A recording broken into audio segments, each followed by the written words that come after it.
When I was born into this world, I was given a handmade blanket. Red trimmed with multicolored squares sewn together just so I slept with it, I ate with it, I built forts with it. My favorite part of the blanket was this patch on one of the corners that read, "Made with love by Mommy."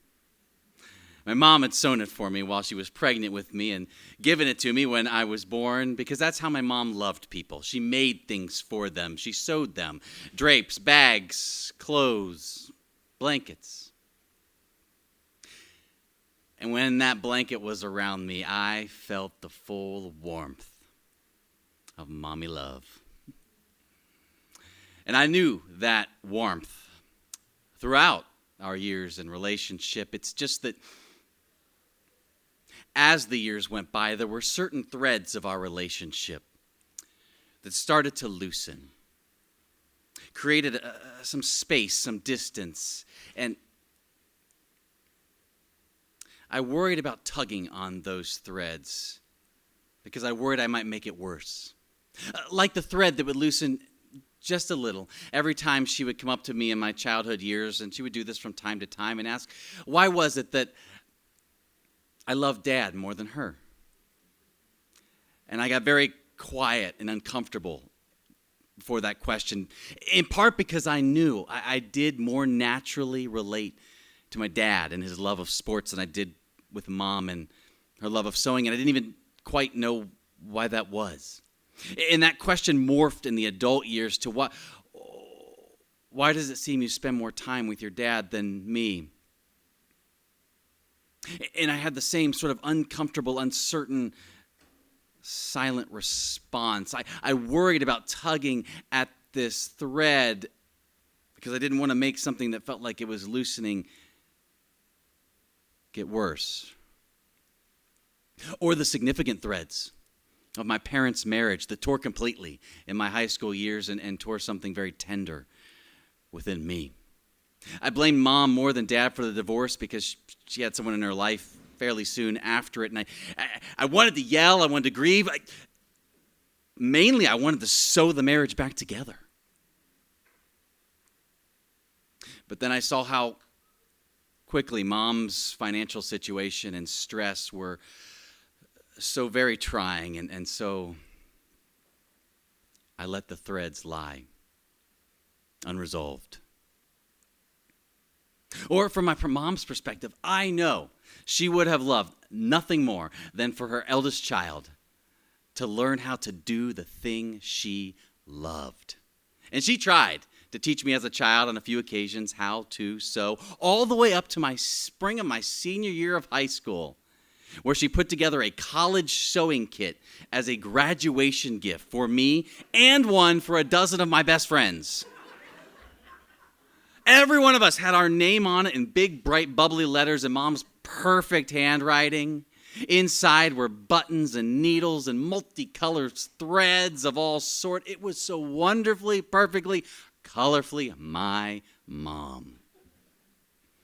And also, surely she knows I didn't know how to sew. I never learned, nor did any of my friends. What did she imagine the first time a button popped off in college that I would think, oh my, I don't know how to sew, but fortunately there is the sewing kit. And so she would have finally snuck in a way for me to learn how to sew. Truth is, when the buttons popped off in college, I just waited till break when I was back home, and I would ask Mom if she could sew it on. I think in part because I liked needing her that way. That sewing kit sat quietly in a dormitory drawer all 4 years. I think emblematic in some ways of our relationship. I mean, they're good, but also significant threads quietly tucked away, and these spaces and distances in the relationship that I couldn't even articulate what they were about, but I felt them. Mom didn't try to teach me how to sew in the young adult years, but I remember when this all came back on the radar. She was up from North Carolina, where she lived at that time, to Richmond, Virginia, where we lived at the time, and she was making a Nana visit. She was visiting Leo, our 2.5-year-old son at that time, her eldest grandchild. And it was during this Nana visit weekend that I came up to her at one point with one of my favorite dress shirts that had a tear in it, and I asked if she might be willing to mend it. Now, I knew asking would raise to the fore the fact that I never learned to sew. But if she was disappointed, she didn't let on.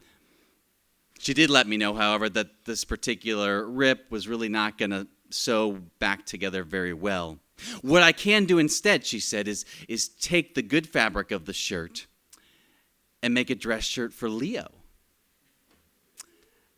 And I love that idea.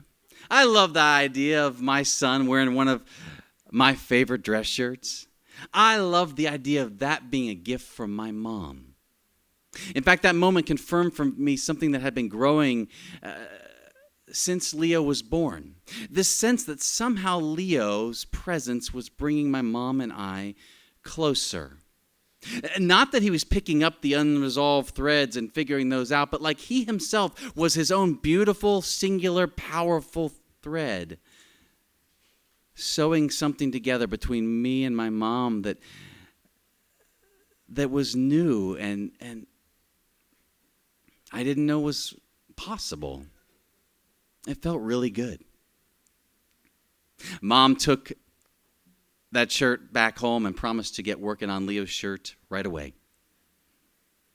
I didn't hear anything about the shirt for a few months. I inquired a couple of times, and each time she said, "Oh yeah, gonna start working on that right away." But when she would respond, I noticed there was something in her voice that was off, hesitant, unsure. Clarity arrived Christmas Eve, December 2018. Mom has brain cancer. Surgery will follow immediately after Christmas. Chemo and all the rest in the new year. 3 weeks after the brain surgery, I was visiting Mom in her home in North Carolina for the very first time to help with chemo treatments. And as I walked in, I saw how her physical dexterity was a great deal diminished. And her sentences only arrived now at 50% complete at best. She just couldn't find the words. And as I'm taking all of this in, I peek into her sewing room and I see Mom's elegant sewing machine. I see the piles of colorful fabric, and on top of the pile there is my dress shirt. And I feel this rush of warmth start to well up within me, and I know I can't let my mom see. So I step inside the sewing room, I keel over, and I just start to sob. Because I know clear as day, Mom's hands are not going to be able to make Leo's shirt. Mom's brain is not going to be able to work with the threads we've let sit unresolved. And whatever fresh warmth Leo is sowing between my mom and I in this new season, it sure does not look like it will be long-lived.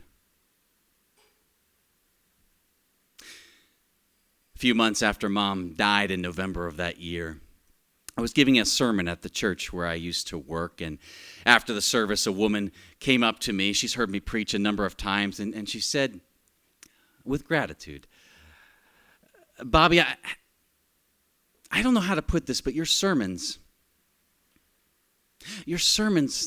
they weave. Weave. I confess that is a word that I've heard reflected back to me time and again over the years of people have commented on my sermons, my stories, my speeches. Bobby, you weave the imagery. Bobby, you weave the story. Bobby, you weave." Now I know that is not precisely the same thing as sewing. But in that moment, it felt like I was finally hearing this message the universe had been trying to communicate to me for so very long. Bobby, You learned after all, didn't you? Thank you.